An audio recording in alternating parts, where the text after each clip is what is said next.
And now it's Boomer Life. Lifestyle ideas designed to make your life more engaging, meaningful, and complete. Celebrating the baby boomer generation, this is Boomer Life with Stirling Faux.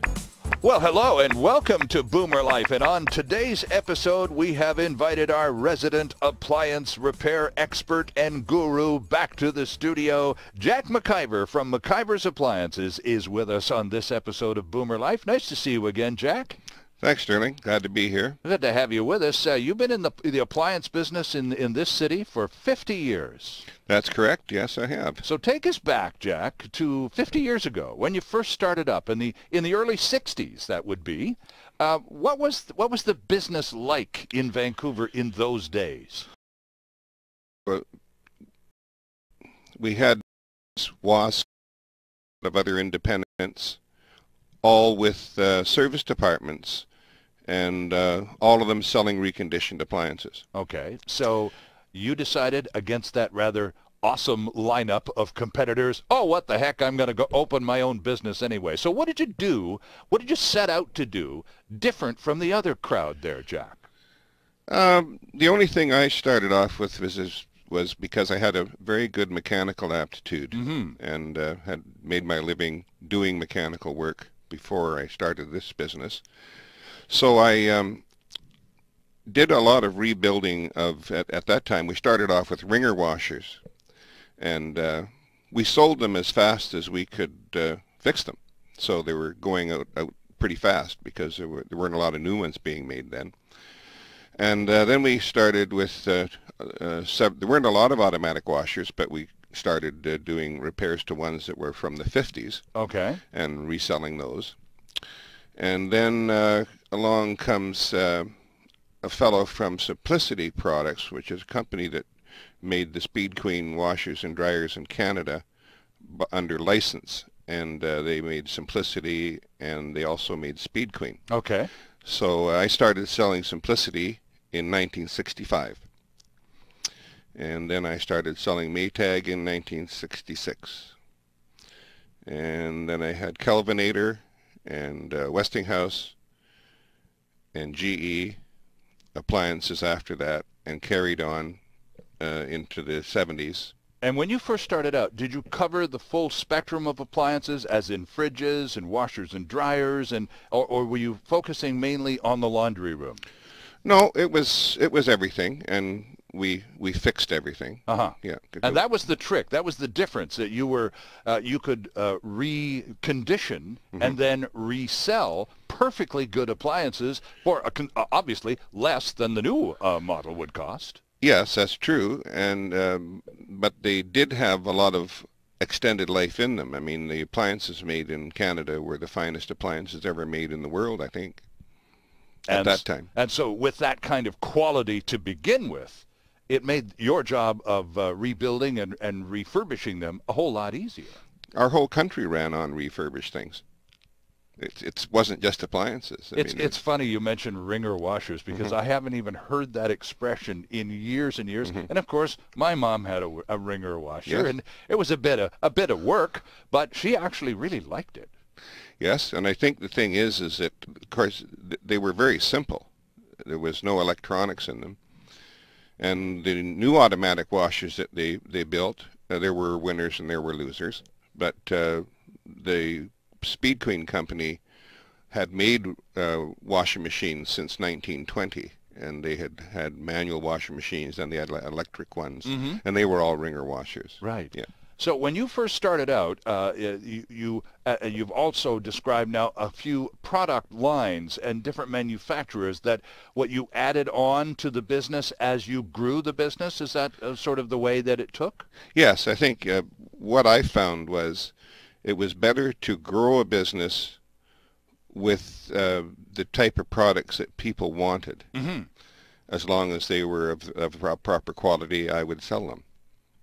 So then it became, somewhere along the line or somewhere in that mix, Jack, there's got to be an education component. People have to find out what products are good and what aren't. And I suppose that's trial and error more than anything else, isn't it, in the consumer world? Well, I don't think that there's truth in, say, for instance, the Consumer Report, because they don't even rate Speed Queen. And yet it's probably outselling a lot of brands in the United States now because the other products are not aren't up to par. So when did, you said now, the products that were being made, all of those appliances that you started selling when you first started McIver's 50 years ago, most of those appliances are or were of better quality than the new models coming off the assembly lines in 2013. Absolutely. Why? What's the big difference between the quality of the 1960s versus this new millennium stuff? Deregulation of the Canadian standards in Canada. They would not allow American stoves to come in without fuses. So if you wanted to sell American stoves, you had to put fuses in them and have them with a permit. If you wanted wall ovens to bring wall ovens in, they had to have fuse panels underneath them. So the regulations were lowered down where you didn't have to have fuses in stoves and you didn't have to have fuses on your installs. And what did that do? Well, what it does is that if you have a problem in a wall oven, for instance, which is computer operated, the safety level is 40 amps, not 15 amps. Okay. Or 20 amps fuse. So it blows the boards apart, or it catches them on fire. Oh, okay. It's just a standard. It's just the standard has been lowered to cut the costs. Just the same on. Now, is that a gradual process, or was there a particular year when this sort of everything kind of went sideways? It's hand in hand with the free trade agreement. Oh, okay. So we're back to the 70s, early 80s with the Mulroney government. That's correct. Okay. So anyway, that's when I started divorcing myself from products that I wanted to sell. For instance, now people complain about their new washing machines, the top-load washing machines. They can't open them up when they want to. And they can't open them up when they want to because they don't have brakes on them to stop the tub from spinning. You mean open it while it's in the middle of a cycle? Yeah. Okay. And it really gets a lot of ladies very upset that here they've had these appliances downgraded to this situation so these guys can make more money off them. Ah, okay. So I don't sell a washing machine like that. I sell a washing machine when you open the lid, the brake goes on. They cost a little more, but they're made properly and will pass the old CSA standard. Right. And they'll do what you want them to do. Exactly. Isn't that something you take for granted? Maybe I just haven't been around too many of a sort of an older model we are right now, and that's correct. And that's precisely why you open the door. You're not looking at a little more soap or Stirling, this is of yesteryear. The appliances, the majority of them, manufacturer. A good buck back in the day. People happy making good product. And that's what I do. But I don't have as many. Because you have a very keen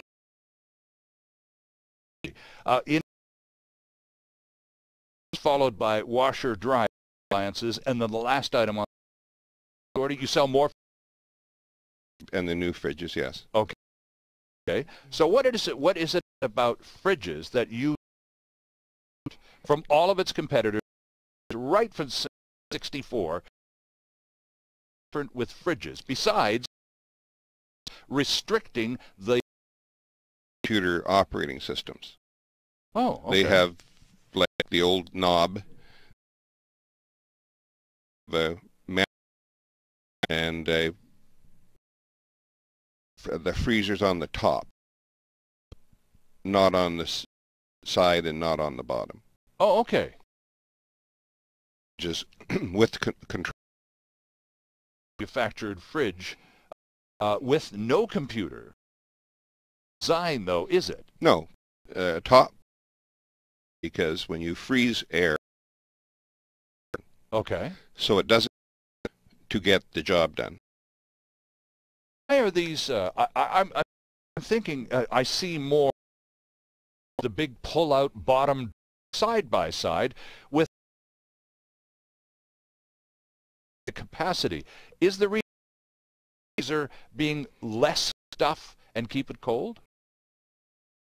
These units are quite large. The more it's going to cost to run. Right. The efficient refrigerator that you can have, and the side-by-side is the next of its pump. The freezer on the top and the fridge down. Seem to last quite long, and there's lots of. So if you walk into any appliance anywhere, they've got energy efficiency to act less efficient because the compressor is going to need to run. There was the old school design on top. So how much attention